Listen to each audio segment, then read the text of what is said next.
Çfarë është matica? Pluhuri që bën magji në trupin tuaj.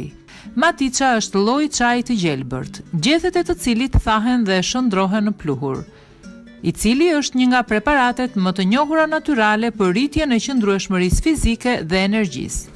E përgatisin në kuadër të ceremonive të ndryshme tradicionale japoneze të çajit, ndërsa më shumë se 800 vjet murgjit zen e kanë përdorur gjatë meditimit. Bima rritet në vendet me hije gjatë pranverës, ndërsa shkuret mbulohen para mbledhjes, për t'u parandaluar ekspozimit direkt në rrezet e diellit. Në këtë mënyrë ngadalsohet rritja e gjetheve dhe ato marrin nuancë më të mbyllët në të gjelbrës. Punëtorët i mbledhin gjethet me dorë dhe i lënë në diell për t'u tharë. Derisa thahen, gjethet ngadalë dridhen me bimën.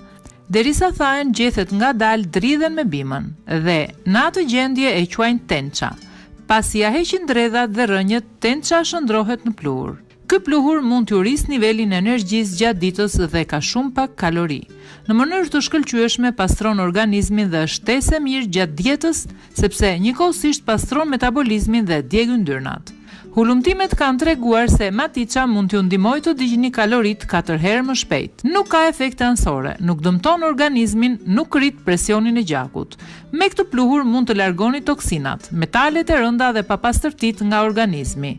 E ndërsa rritet në hije, matica është më e pasur me klorofil sesa çdo lloj tjetër çaji gjelbërt dhe për këtë arsye është superiore në pastrimin e organizmit.